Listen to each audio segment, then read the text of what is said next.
La Congregación Pentecostal Reformada, que dirige nuestro hermano Richard Riquelme González, para la gloria de Dios y del Señor Jesucristo, presenta su programa Doctrina Apostólica. Un programa dirigido al cuerpo de Cristo que profundiza sobre las doctrinas fundamentales de las Sagradas Escrituras y la historia del pensamiento cristiano. Durante los próximos 60 minutos, disponga su corazón y su mente para conocer más de Doctrina Apostólica. Bienvenidos.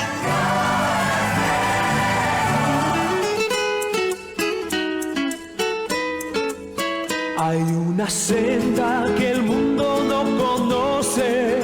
Amados hermanos y hermanas en Cristo, queremos invitarles a sintonizar su programa radial Doctrina Apostólica. Cristo es la senda. De lunes a viernes, de 16 a 17 horas, por Radio Plenitud, 1380 de la amplitud modulada. La senda que me puedes. Es una cordial invitación de su hermano Richard Riquelme González y la Congregación Pentecostal Reformada. Les esperamos. En Cristo tengo la salvación de mi alma. Cristo es la senda.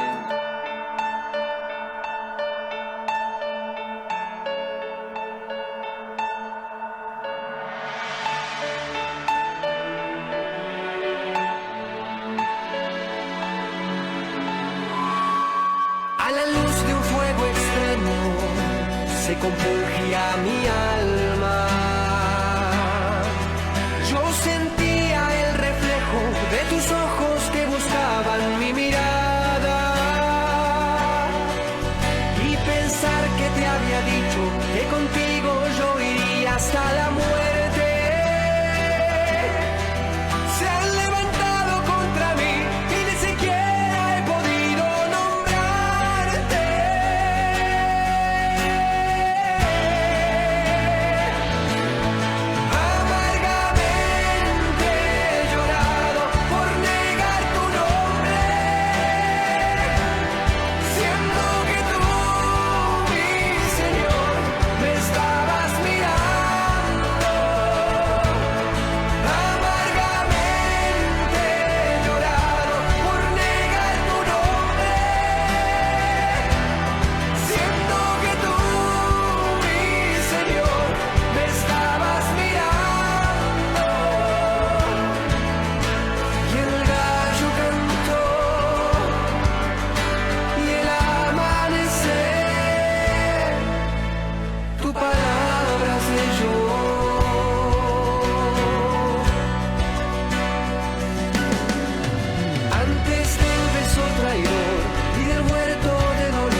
de su palabra, pues Dios no ha cambiado, es el mismo de ayer. Seguirá siendo un hombre semejante a nosotros, oró fervientemente y Dios le contestó. Amén, amén, amén. Que el Señor les bendiga grandemente, mis queridos hermanos. Les queremos saludar en esta hora para la gloria del Señor. Siendo ya las 4:07, mis amados, les enviamos un fraternal saludo desde aquí, de la radio Plenitud 1380 AM, para la gloria del Señor, desde su programa radial Doctrina Apostólica. Me les saluda un servidor, su hermano Richard Riquelme González. Hermano, les saludamos con mucho amor cristiano, con mucho amor fraternal, esperando, hermano, poder tener un tiempo de gran bendición espiritual, hermano. Y bueno, nuestro programa, hermano, así como tal vez muchos otros programas radiales, hermano, pretendemos estar sustentados en la palabra de Dios, ¿ya? En la palabra del Señor. Entonces, una de las máximas evangélicas protestantes es sola escritura, es decir, la Biblia, la palabra de Dios, tiene la hegemonía, la supremacía en cuanto a temas de fe y de conducta. Entonces, hermano, nuestra motivación es que la perspectiva, el punto de vista, hermanos, bíblico es el que se imponga no solamente en nuestra vida cristiana, sino que también, naturalmente, en una comunidad o en una iglesia evangélica. Hermano, y tal vez alguien diga, hermano Richard, pero es que es lo lógico, hermano, que eso suceda, pero no siempre acontece. Imagínense, hermano, que en Centroamérica ya han ungido, hermano, como pastores ordenados a transgéneros, a personas que, hermano, tienen una alianza con la comunidad LGTB, que nosotros hablaríamos en general de desviados sexuales, ¿me entiende? Esta sí, la LGTB, hermano, son eufemismos que pretenden esconder lo que realmente son estas personas. Por ejemplo, hermano, a un tipo que abusa de niños, hermano, ¿cómo se le tendría que decir abusador sexual de niños? No, pero hoy usan la palabra pedófilo. Ya, o sea, se trata de esconder un poco el concepto para que no suene tan drástico, tan fuerte. Entonces se habla de pedófilos, ¿ya? Hoy se habla, hermano, de embarazo interrumpido, hermano, pero antes se hablaba de un asesinato del que está por nacer. ¿Se da cuenta cuando se cae en la perversión del lenguaje? Se trata de esconder un poco, hermano, el concepto, y nosotros los evangélicos no debemos caer, hermano, en esa artimaña, en esa capacidad de esconder, hermano, la realidad, ¿ya? Hoy se está hablando, por ejemplo, de eutanasia, y hay mucha gente que no sabe lo que es la eutanasia, y la eutanasia, hermano, es un suicidio legalizado. Eso es la eutanasia. Una persona ya no quiere seguir viviendo, entonces quiere, hermano, que el Estado le permita autoasesinarse, autosuicidarse, ¿ya? Automatarse. Entonces, a eso, para que no suene tan fuerte, ¿sabe cómo se le llama? Eutanasia. Hay otro concepto que se llama eugenesia. Eugenesia, hoy suena bien, eugenesia. Resulta, hermano, que la eugenesia lo que pretende es impedir, hermano, el nacimiento, por ejemplo, de los niños con síndrome de Down. Toda persona que venga con alguna dificultad, hermano, a la tierra, hermano, al mundo, ellos pretenden que esa persona no nazca para ir perfeccionando, hermano. Lo que ellos buscan, hermano, es perfeccionar supuestamente la raza. Todos estos conceptos son absolutamente nazistas. Fue Adolf Hitler, hermano, que fomentó este concepto de la eugenesia, que hay razas que son superiores, que hay individuos que son débiles, que hay que eliminarlos.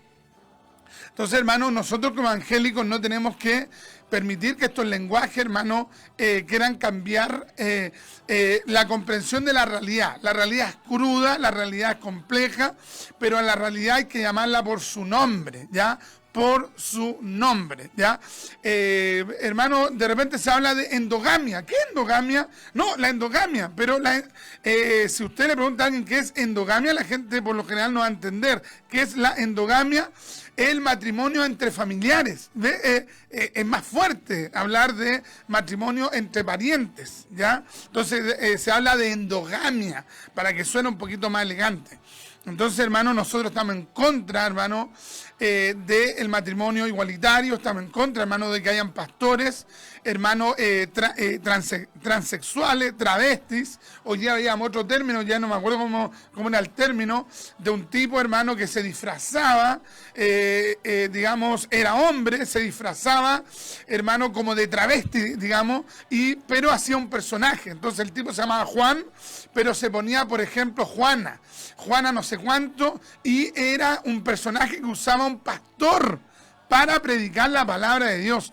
Una cuestión totalmente aberrante, denigrante, hermano, distorsionadora de la verdad evangélica. Entonces, hay mucha gente que le va a caer mal, hermano, que uno no ande con eufemismo, sino que predique la palabra. Ya ahora esto no significa que nos vamos a poner a ofender a la gente, digamos, a decirle groserías, pero hay que decir la verdad por su nombre, ¿ya? La verdad hay que decirla por su nombre. Bien dijo, hermano, un pensador evangélico, dijo, hermano, que hermano, es mejor, digamos, que herirlos con la verdad que matarlos con la mentira, ¿ya? O sea, la palabra te hiere, ¿por qué? Porque la carne se opone a la verdad, pero, hermano, finalmente te da la posibilidad de arrepentirte, de reconciliarte, de restaurarte. En cambio, la mentira te permite, hermano, meterte en una burbuja. Pero, hermano, la persona se va a perder. El día de ayer me escribió una hermana y muy preocupada me decía, hermano Richard, ¿es posible, hermano?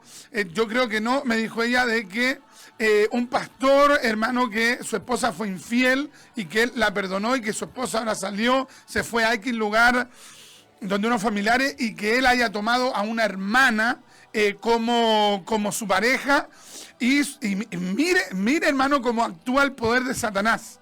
La hermana pasa al púlpito y el pastor que estaba enganchado con la hermana, hermano, comillas, pastor, entonces viene supuestamente el Espíritu de Dios sobre el pastor y le dice a la hermana con la que él quiere tener una intimidad, con la que él quiere tener una relación, él comienza supuestamente a profetizarle por el Espíritu y le dice de que ella no se niegue a esa bendición que el Señor le tiene. Oye, qué terrible, hermano. O sea, estamos, hermano, realmente en un mundo al revés, hermano, donde hay gente que realmente la agarró Satanás muy fuertemente. Así que, hermano, pretendemos nosotros, hermano, con todas nuestras limitaciones, hablar lo que dice la palabra. El adulterio es adulterio, la fornicación es fornicación, hermano, la mentira es mentira, hermano, todo lo que la Biblia censura hay que decirlo desde la perspectiva bíblica. Así que, hermano, tenemos todo el deseo de que este programa sea de bendición para nosotros. Amén. Dios le bendiga en este día hermoso que el Señor nos ha dado. Y con respecto a lo que decía mi esposo cuando cambian las palabras. Por ejemplo, en vez de decir que matan a los bebés, dicen aborto. Entonces, realmente, y el aborto quiere decir interrupción del embarazo. Entonces, pero ¿qué interrupción? Porque cuando hay una interrupción es porque se para y después se puede volver a retomar. En cambio, el tema del aborto es un asesinato, entonces hay que tener cuidado con las palabras que usan para bajarle un poco el perfil de lo que se está haciendo. Así que Dios nos ayude a poder estar pendiente y a estar ahí, bueno, con ese discernimiento que el Señor nos dé para poder también entender un poco de todo esto, para que no nos metan el dedo en la boca, como se dice, con todas estas palabras que están inventando.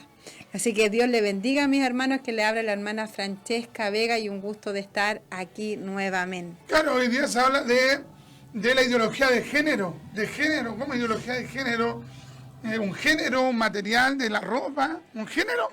No, ellos quieren hablar de otra cosa con la ideología de género. Ellos quieren, digamos, irse contra la ética cristiana, contra la biología. ¿Ve? Hay toda una manipulación del lenguaje. Es por eso, hermano, que bueno, hay una novela interesante, hermano, que antes la hacían leer en los colegios y en las universidades, y de a poco han ido sacando esa novela, hermano, que tiene muchos elementos, digamos, que vaticinó un poco la realidad, digamos, vigente, actual. Es una novela de George Orwell, ¿ya? Se llama 1984. El año antepasado mi hija me dijo, papá, tengo que leerme esta novela, ¿qué tal? Tú la conoces, y yo la leí, y yo vi el enunciado, y yo le dije, esa novela tienes que leerla porque es excelente. Y en 1984, ¿sabe qué es lo que habla, hermano? Hay toda una distorsión del lenguaje, ¿ya? De esto mismo habla César Vidal en una de sus ponencias, hermano, de la perversión del lenguaje, cómo tratan de redefinir las palabras. Entonces, por ejemplo, en la novela, George Orwell habla de, por ejemplo, que en un lugar un gobierno instauró, por ejemplo, el Ministerio de la Verdad. El ministerio se llamaba Ministerio de la Verdad, pero el Ministerio de la Verdad en la novela estaba encargado de imponer la mentira y hacerla pasar por verdad. Había otro ministerio que se llamaba el Ministerio de la, por ejemplo, de la Libertad. Y este ministerio, digamos, o departamento de gobierno se encargaba de mantener a la gente esclava sin que ellos se dieran cuenta. Oye, pero una cuestión, hermano, pero tremenda. Así que anótelo por allí.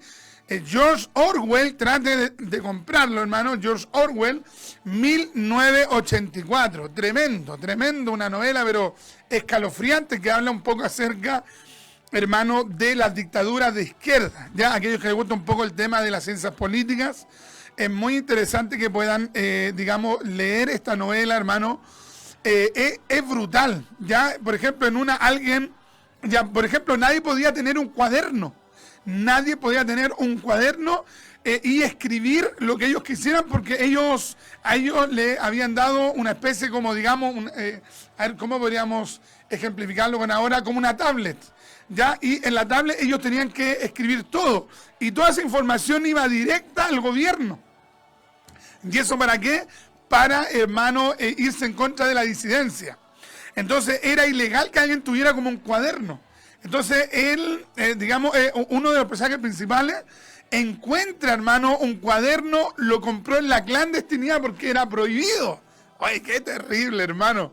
Y sabe que, hermano, agarró un lápiz y él comenzó a escribir, y después andaba súper urgido. O sea, primero escribió sus notas, relatando, digamos, el estado de la ciudadanía, de la sociedad. Y cuando lo estaba escribiendo estaba súper emocionado porque estaba escribiendo con libertad.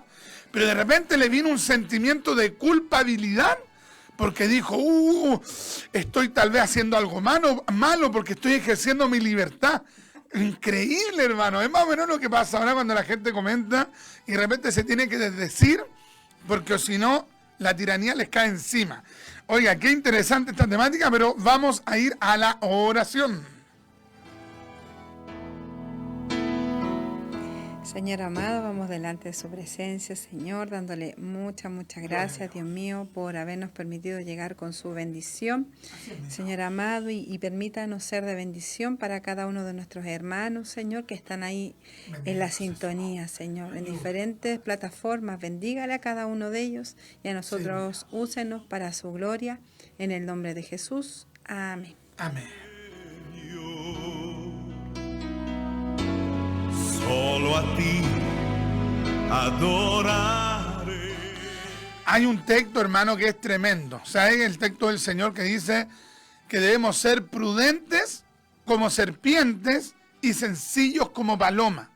Hay algunos que citan mal el texto y dicen astuto como serpiente. No, el texto, por lo menos la Reina Valera, traduce prudentes como serpientes y sencillos como paloma.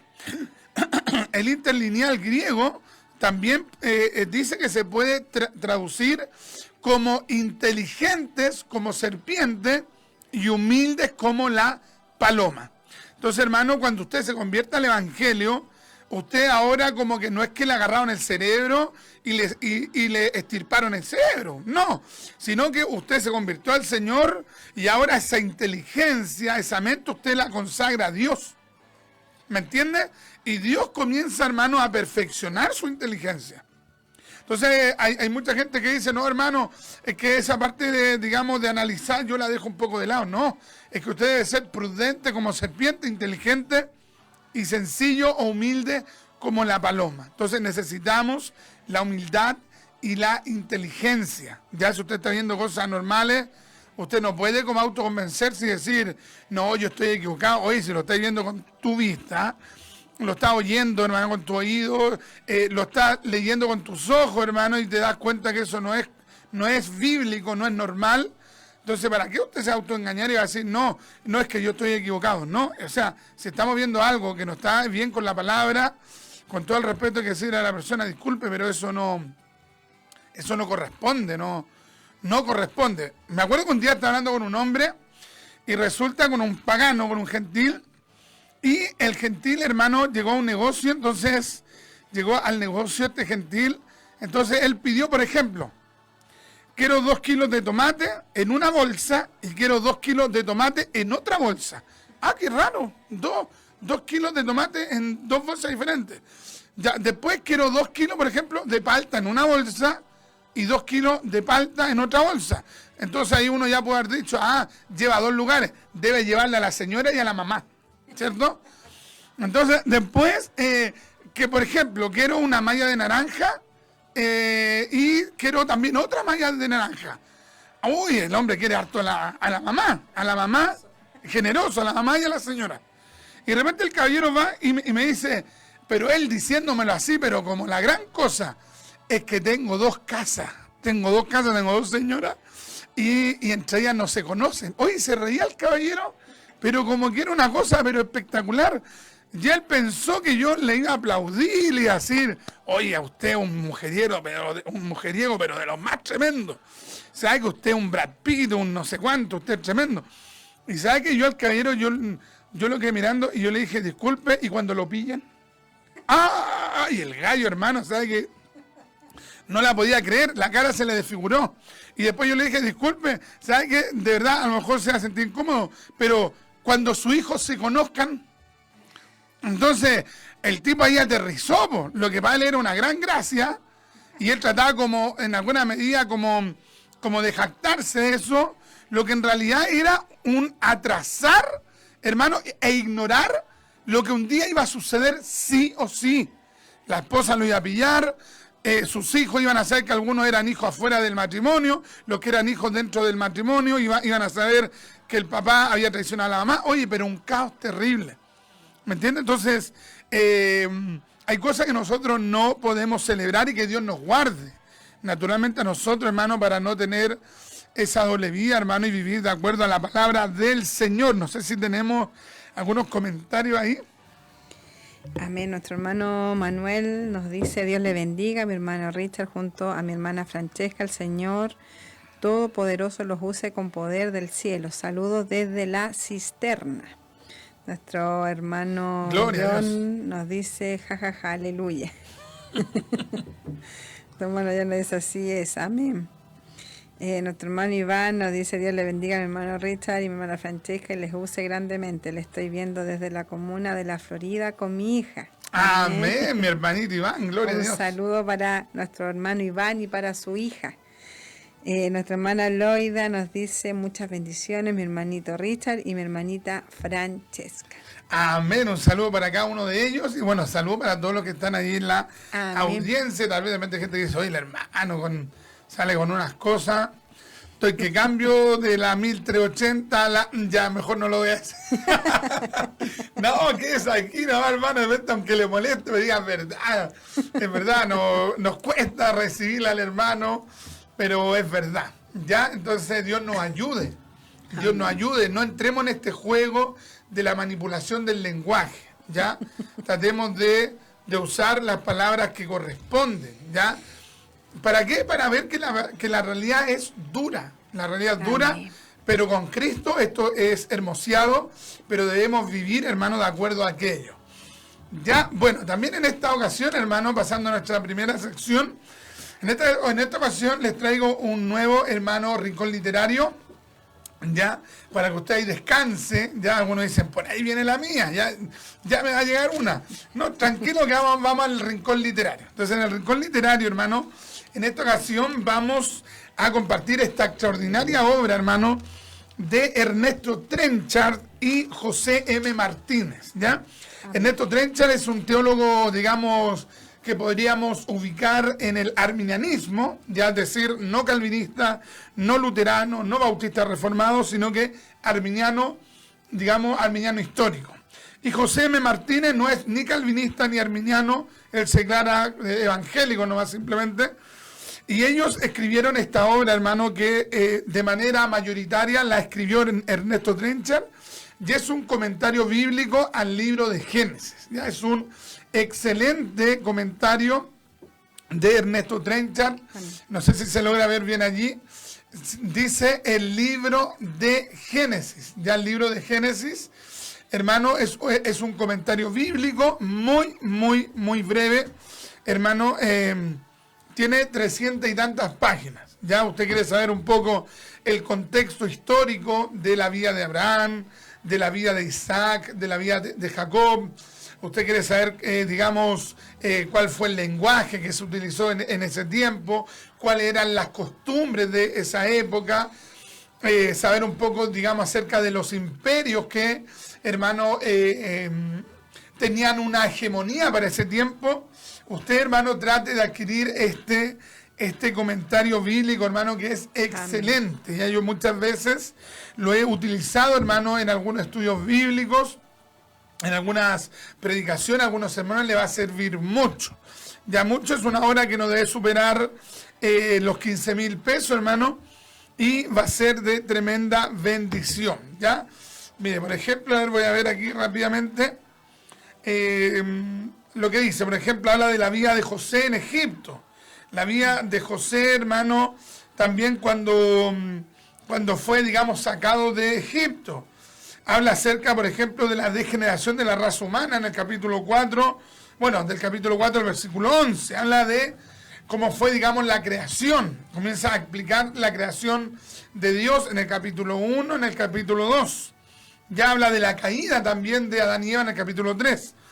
Ahora, todo libro que nosotros leamos, como dice Tesalonicenses, capítulo 5, versículo creo que es 21, dice examinarlo todo y retener lo bueno. O sea, usted tiene que leer esto y usted no lo tiene que leer como la palabra de Dios, no, sino que como un comentario. Entonces, usted evalúa y usted dice, esto es lo que veo que está de acuerdo, sujeto, supeditado a la palabra del Señor. Así que en este rincón literario les comparto esta obra, hermano, que va a ser de tremenda bendición. Ya, tenemos las 4:30, hermano, nos vamos a preparar, vamos a ir a la cortina de la predicación.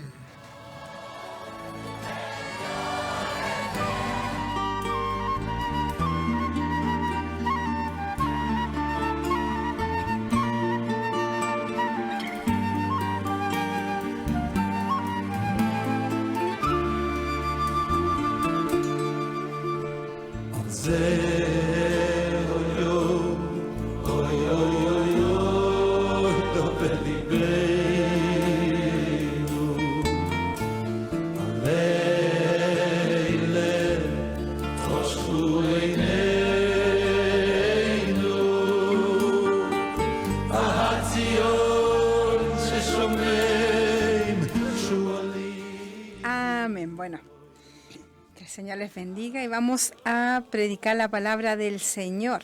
Amén. Donde se encuentra en Primera de Crónicas, capítulo 21, del versículo 1 al 4. Así que ahí para que busque el texto y lo podamos leer juntos con la ayuda del Señor.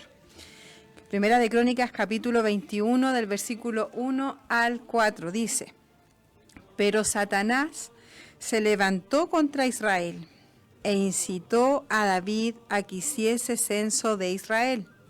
Y dijo David a Joab y a los príncipes del pueblo: Id, haced censo de Israel desde Beerseba hasta Dan, e informadme sobre el número de ellos, para que yo lo sepa. Y dijo Joab: añada Jehová a su pueblo 100 veces más, Rey, Señor mío. ¿No son todos estos siervos de mi Señor? ¿Para qué procura mi Señor esto, que será para pecado a Israel? Mas la orden del rey pudo más que Joab. Salió por tanto Joab y recorrió todo Israel y volvió a Jerusalén y dio la cuenta del número del pueblo a David.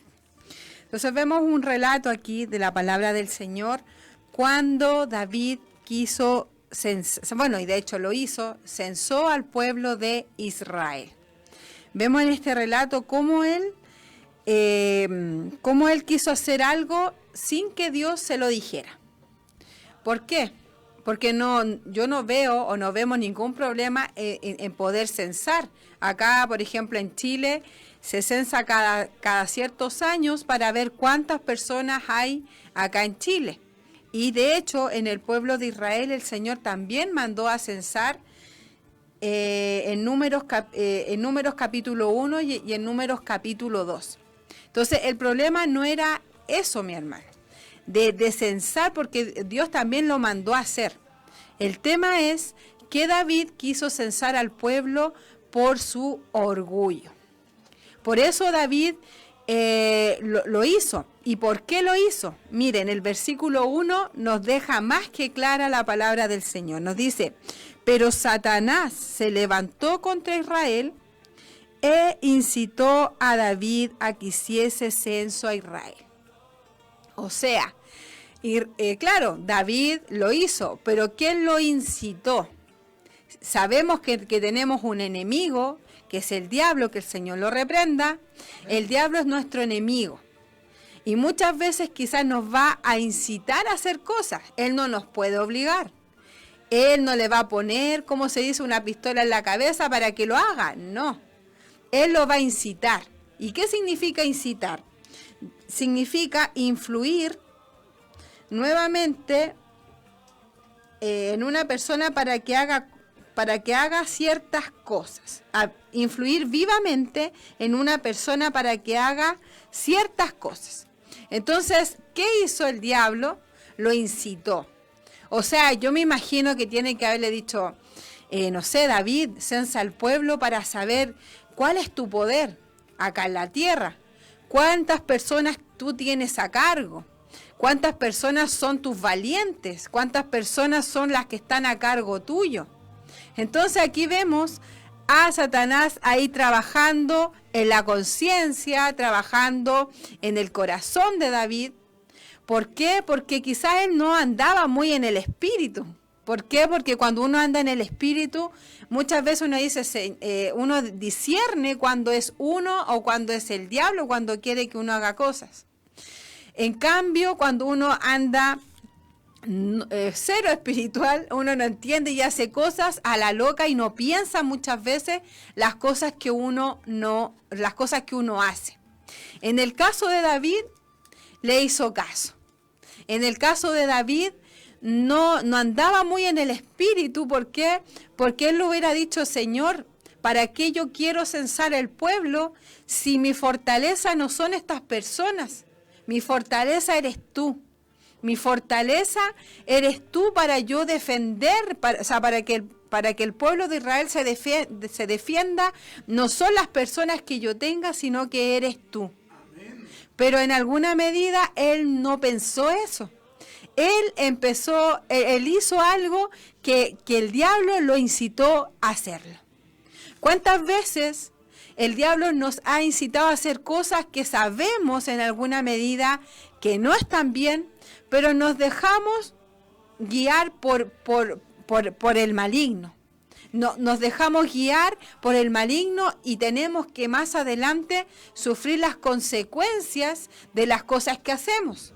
Porque vemos en el relato más adelante que el Señor le dice a través de un profeta, le dice que hay 3 cosas que podrían pasar. Y le dice a David, ¿cuál de las 3 tú eliges? Pero él no le dice, por ejemplo, tú eliges 3, pero también hay otra alternativa, que no pase nada, no. Él le dijo, hay 3 alternativas. Y una de esas tú tienes que elegir y se va a cumplir. Porque sabemos en la Escritura que lo que sembramos vamos a cosechar. Y tampoco podemos decir, somos víctimas del diablo, el diablo no. Mi hermano, si nosotros sabemos que tenemos un enemigo, sabemos que no tenemos lucha contra sangre ni carne, sino que contra potestades y huestes espirituales de maldad. Hay una lucha espiritual, hay una lucha que sabemos que tenemos que ir discerniendo. Por ejemplo, ¿en qué otro pasaje podemos ver que el diablo también lo quiso incitar y la persona cayó en eso? Fue Eva, en el libro de Génesis. En el libro de Génesis, ahí el diablo literalmente le habló a través de una serpiente. Pero si ella hubiera estado firme, si ella hubiera dicho, no, el Señor me dijo tal cosa, ella no hubiera cedido. Pero en este caso se dejó guiar por el maligno. Se dejó guiar por el maligno y vemos también las consecuencias más adelante de lo que pasó. Entonces, debemos asumir, mis hermanos, cuando hacemos cosas que quizás, claro, el diablo nos metió, como se dice, ese bichito en nuestra cabeza, en nuestra mente para hacerlo, pero debemos cuidarnos, porque sabemos que si hacemos eso, vamos a tener consecuencias que Dios va a permitir, porque nosotros no obedecimos la voz de Dios, no la obedecimos. Y lo otro que, por ejemplo, más abajo dice que Joab le dice, pero mejor no lo hagas. ¿Por qué lo vas a hacer? Vas a hacer que el pueblo sea juzgado por Dios, sea castigado por Dios. Pero después dice la palabra del Señor, más la orden del rey pudo más que Joab. Pudo más que Joab. Claro, él era el rey, Joab era una persona más bajo que el rey. Entonces, muchas veces el orgullo nos lleva a hacer cosas, aunque otra persona te diga, oye, no, tú no estás muy bien. Lo que tú vas a hacer, la decisión que tú quieres tomar, quizás no está de acuerdo y no va a ser una buena decisión. Pero muchas veces uno dice, no, ¿y qué te crees tú para decirme qué voy a hacer yo? Si yo hago lo que yo quiera, es mi decisión.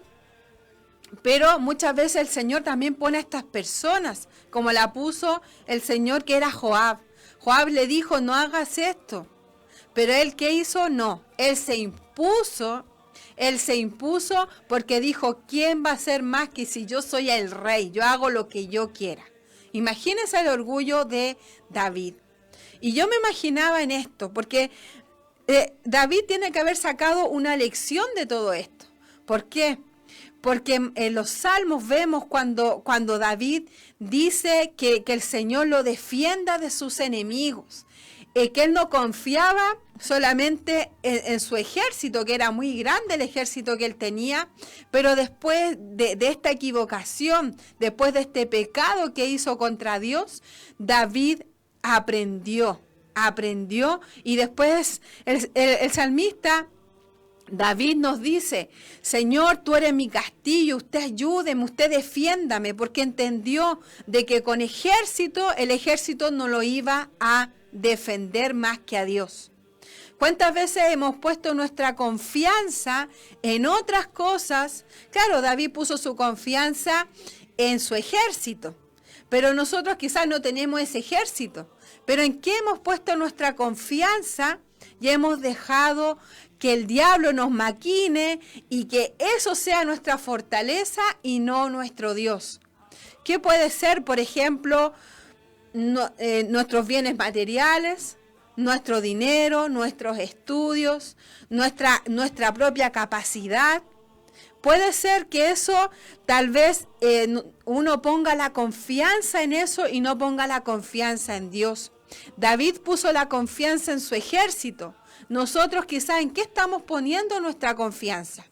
Yo no sé en qué usted está poniendo su confianza. Pero mis hermanos, ¿qué le pasó a David por no poner la confianza en Dios? Dios lo castigó. Pero vemos más adelante cómo en el versículo 7 nos dice: asimismo esto desagradó a Dios y castigó a Israel. ¿Cuántas veces hemos desagradado a Dios por no ponerlo a Él como prioridad, por no ponerlo a Él como nuestra confianza, como nuestra ayuda, como nuestro que Él nos defienda? Entonces vemos que aquí David se equivocó y el Señor le desagradó el pecado que hizo David. Le desagradó, y dice la Escritura, y castigó a Israel. Imagínense, por no él haber considerado a Dios en todo esto, porque quizá él podría haberle dicho: Señor, ¿sabe qué? Quiero censar al pueblo para saber qué hacer, o sea, para saber cuántas personas están a mi cargo, mi ejército. Pero él no, lo hizo por las suyas. Lo hizo por las suyas, e imagínense, e incluso hizo que el Señor castigara al pueblo. ¿Qué culpa tenía el pueblo? No tenía ni una culpa. Pero como él era el rey, él era el responsable. Él era el responsable. Pero mire la actitud que tuvo David. A pesar que se equivocó, a pesar que pecó contra Dios. Mire la actitud que tuvo David. En el versículo 8 dice: entonces dijo David a Dios: he pecado gravemente al hacer esto. Te ruego que perdones la falta de tu siervo, porque he obrado muy neciamente. Imagínense, él fue un hombre que asumió su responsabilidad. Él asumió su responsabilidad de lo que él había hecho. Él dice, he pecado gravemente por hacer esto. Él se dolió en su corazón. Él se dolió por haber pecado contra Dios, porque se dio cuenta que lo que él estaba haciendo no era para la gloria de Dios, no era para tener una comunión más con Dios, no. Él lo hizo por su orgullo, Mire, este mismo versículo, en el versículo 1 y 2, dice, la traducción, el lenguaje actual dice: Satán se levantó contra Israel y tentó a David, lo tentó, para que hiciera una lista de todos los hombres en edad de ser soldados. O sea, aquí estaba el diablo maquinando, pero también David podría haber batallado contra eso, pero él no lo hizo. Entonces dice la Escritura, que debemos cuidarnos de nosotros mismos, porque muchas veces nosotros mismos también hacemos cosas contra Dios, cosas que a Dios le desagrada, como decía en el versículo 7, asimismo esto desagradó a Dios. Debemos cuidarnos de no desagradar a Dios. ¿Por qué? Porque Dios está viendo todo. Muchas veces cosas que hacemos, creemos que Dios no lo está viendo.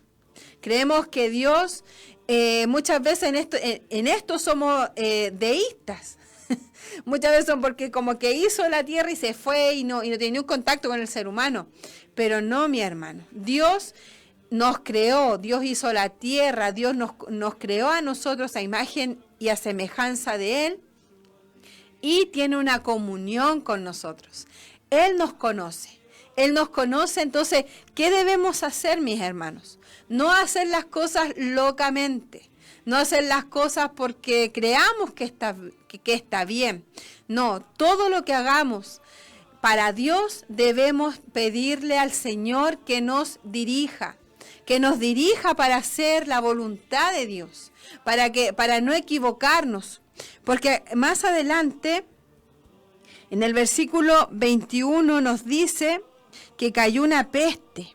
Dice en el versículo 13, dice: entonces David dijo a Gad: estoy en gran angustia, ruego que yo caiga en la mano de Jehová, porque sus misericordias son muchas en extremo, pero que no caiga en las manos de hombres. O sea, él decía, prefiero caer en las manos de Dios, porque Dios va a tener misericordia de mí.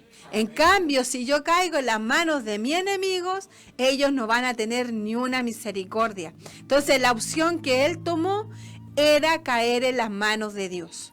¿Por qué? Porque si uno cae en las manos de Dios, va a alcanzar esa misericordia que Dios tiene para con nosotros. A pesar de que quizás Dios nos va a castigar por algunas cosas que hemos hecho, Dios va a tener misericordia de cada uno de nosotros.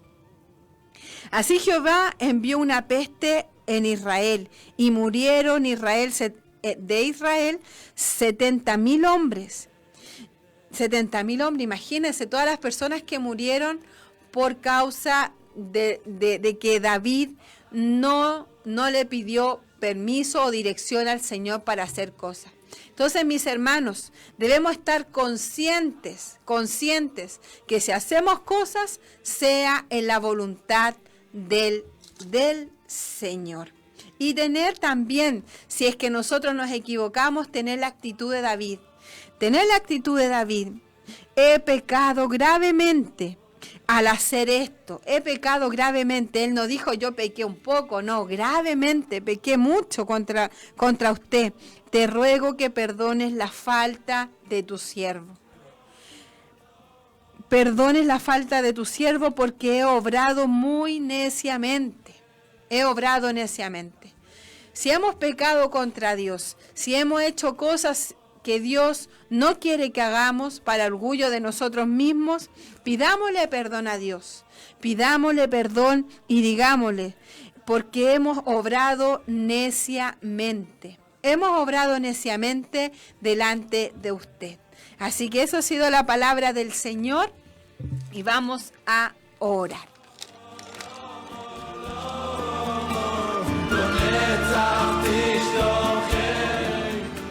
Señor amado, le doy muchas gracias por esta palabra, Señor, y permítanos, Dios mío, poder tener, Dios mío, tener claridad en las cosas que tenemos que hacer, Señor, y no hacer cosas para nuestro orgullo, Dios mío, no obrar como David al principio porque él obró mal, pero sí después pidió perdón y tener también esa actitud.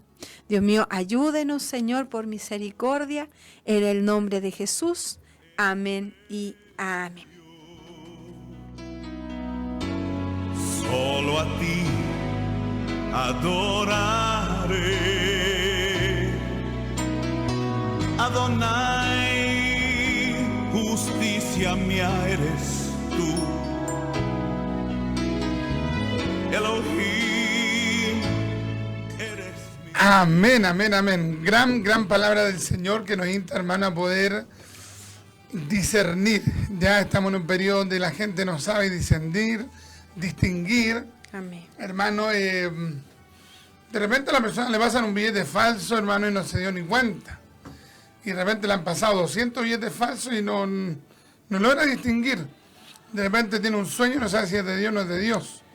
De repente no sabe si lo que está viniendo a su mente es de Dios, es de su deseo pecaminoso o es una idea. O sea, no se distingue, hermano. Y lamentablemente una persona tan espiritual como David, en algún momento, hermano, no supo distinguir, hermano, que eso venía del enemigo. Era el enemigo que lo quería engañar. Amén. Entonces, hermano, yo creo que es importante que nosotros nos evaluemos y pensemos y analicemos cuántas veces, hermano, ha venido un sentir que no ha sido de Dios, ya que no ha sido de Dios. Amén. Y lo hemos visto después con las consecuencias, hermano. Han venido consecuencias terribles. ¿Por qué? Porque no se supo distinguir. O sea, si David hubiera dicho, oye, esto como que me asedia, que viene a mí este pensamiento, este sentimiento, este querer, como que no es compatible con Dios, con su palabra, esto me tiene incómodo. Voy a orar, voy a clamar y voy a pedirle al Señor que me muestre si este sentir es de Dios o si esto es netamente mío. Amén. ¿Me entiende? Entonces, hubiese sucedido otra cosa. Pero lamentablemente, hermano, él no supo discernir, distinguir, evaluar.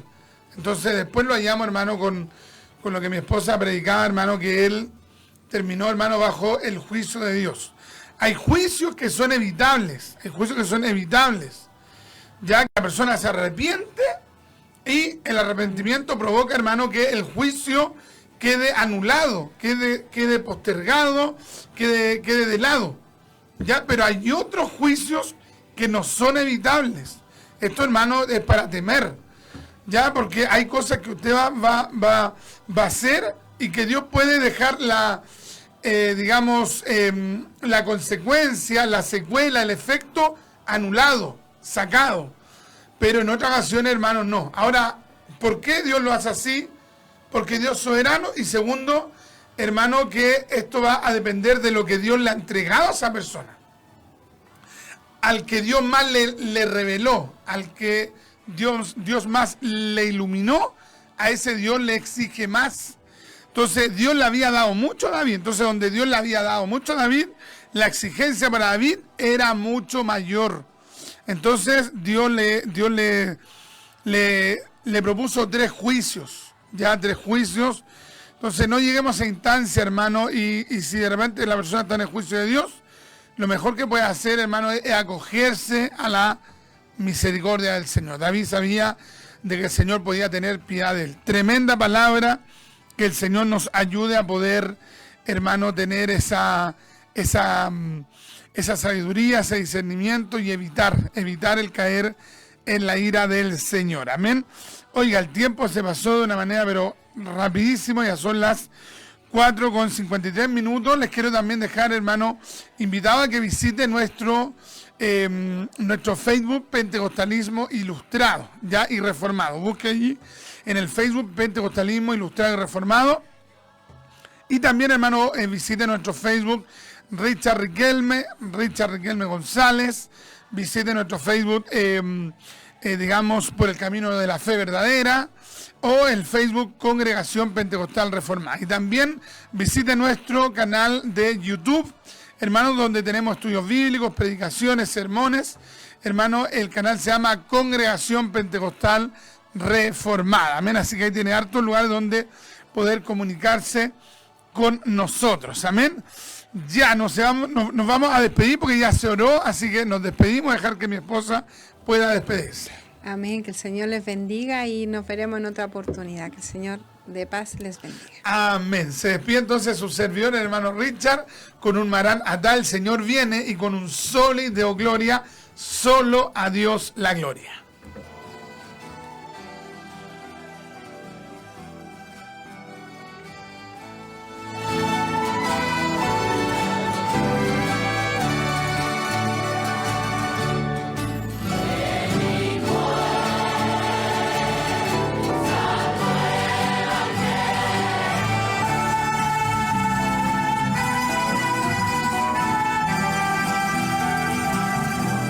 La Congregación Pentecostal Reformada, dirigida por nuestro hermano Richard Riquelme González, ha tenido el agrado de presentar su programa radial, Doctrina Apostólica. Esperando que este espacio haya sido del agrado de nuestro Dios Todopoderoso y de edificación para el amado cuerpo de Cristo. Nos volveremos a encontrar en una próxima oportunidad para aprender más sobre Doctrina Apostólica. También les invitamos a seguirnos por Facebook como Congregación Pentecostal Reformada. Dios les bendiga. Estás escuchando Radio Plenitud.